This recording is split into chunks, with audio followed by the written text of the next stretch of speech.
Os meus olhos estarão sobre os fiéis da terra, para que se assentem comigo. O que anda num caminho reto, esse me servirá. O Senhor Jesus nos orienta que, quando dermos esmola, não devemos fazer alarde como os hipócritas, que buscam glorificação dos homens, mas devemos fazê-lo em segredo, e o Pai, que vê em secreto, nos recompensará publicamente. Da mesma forma, ao orarmos, não devemos usar vãs repetições como os gentios, que pensam que por muito falarem serão ouvidos. Veja a referência bíblica em Mateus 6. Jesus ensina que a oração deve ser objetiva e sincera, e recomenda que, ao orar, entremos em nosso aposento, fechemos a porta e falemos com o Pai em secreto. Ele, que vê tudo em secreto, nos recompensará, e da mesma forma, o bem que fazemos em segredo vai glorificar o nome dele. Em relação à oração, ele nos ensina que ela não precisa ser longa nem cheia de palavras bonitas, mas ser verdadeira. Quando oramos de coração, Deus nos ouve e nos responde, mesmo que estejamos em momentos difíceis ou em locais simples como um banheiro e a portas fechadas. Deus já sabe o que precisamos antes mesmo de pedirmos. Ele vê tudo e nada escapa ao seu conhecimento, mas é necessário que sejamos verdadeiros. Também não podemos duvidar da oração do Pai Nosso. Ela é poderosa para os sinceros, mas vazia para os hipócritas. E, infelizmente, a hipocrisia, que é um insulto a Deus, surge dentro das religiões e igrejas, onde as pessoas fingem ser algo que não são. Deus, porém, conhece os corações e distingue os sinceros dos hipócritas. Portanto, busque a Deus com sinceridade. Ajude o próximo com discrição e ore com fé e humildade. Pai nosso, que estás nos céus, santificado seja o teu nome. É como começa a oração mais conhecida do cristianismo e que foi ensinada pelo próprio Senhor Jesus. E não foi de modo aleatório que essas palavras foram colocadas. Logo nessa primeira frase, ficamos sabendo o que Deus espera de nós: que o nome dele seja santificado. Esse pedido é cada vez mais urgente diante da banalização e da irreverência no tocante às coisas sagradas que temos visto no mundo como resultado da falta de temor a Deus, que em um dos mandamentos ordena que não tomemos seu nome em vão, e ao vermos todos os dias deboche a respeito da fé. Pessoas misturando o santo com o profano em filmes, festas, como o carnaval, livros, músicas e piadas feitas sobre ele, não só de quem não é cristão, e talvez não entenda a gravidade de seu comportamento irreverente, mas, pasmem, também dos que se dizem cristãos. A sociedade hoje materializa o que está previsto na Bíblia, e o meu nome é blasfemado incessantemente o dia todo. Isaías 52:5. É preciso entender que quando nos referimos a Deus como Pai, Ele não é como o nosso Pai aqui na Terra, que temos por um curto período de tempo.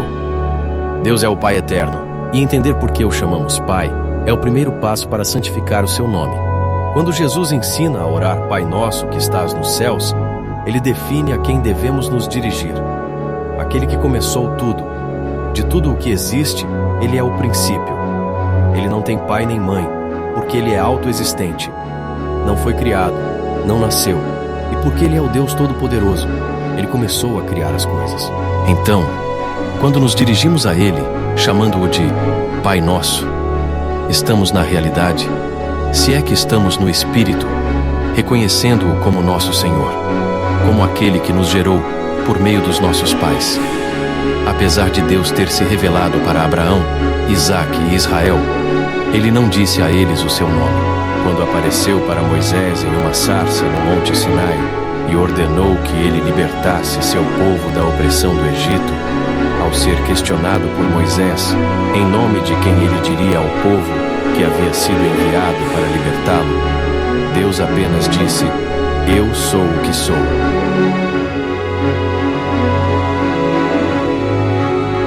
Apesar de Deus ter se revelado para Abraão, Isaque e Israel, ele não disse a eles o seu nome. Quando apareceu para Moisés em uma sarça no Monte Sinai e ordenou que ele libertasse seu povo da opressão do Egito, Ao ser questionado por Moisés em nome de quem ele diria ao povo que havia sido enviado para libertá-lo, Deus apenas disse: "Eu sou o que sou." Êxodo 3:14. Mas ele deixou para revelar o seu nome, quando o filho dele viesse ao mundo, e o fez para uma jovem, chamada Maria. Quando lhe foi anunciado que o Espírito Santo a envolveria e geraria nela um filho, e seu nome seria Jesus.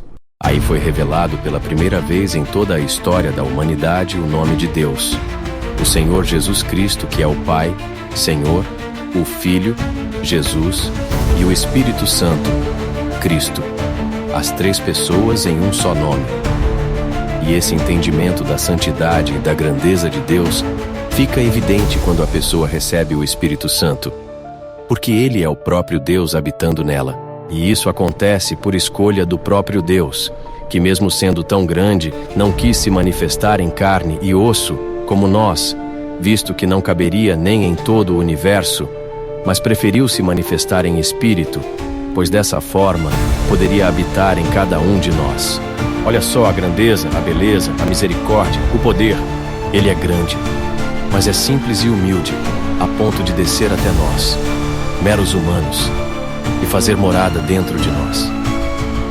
O Espírito Santo é dado aos que creem e entregam suas vidas a Deus, renunciando fazer a própria vontade para fazer, neste mundo onde a maioria blasfema o seu santo nome, a vontade dele, que é santa, perfeita e agradável. É por isso que, para os que recebem o Espírito Santo, todas as demais coisas neste mundo perdem importância diante da grandeza da revelação que recebem dentro de si. Se o Espírito de Deus estiver dentro de você, você não dependerá nem de coisas, nem de pessoas. Você será livre para que ele seja santificado na sua vida. A fé não torna as coisas fáceis, mas as torna possíveis.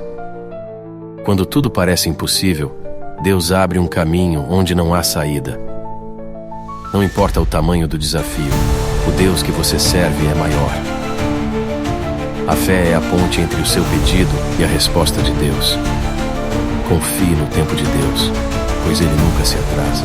Deus nunca te abandona, mesmo quando você pensa estar sozinho. O choro pode durar uma noite, mas a alegria vem pela manhã. Salmos 30:5. A fé vê o invisível, acredita no inacreditável e recebe o impossível. Deus está trabalhando nos bastidores, mesmo quando você não percebe. O segredo da vitória está em não desistir de confiar em Deus.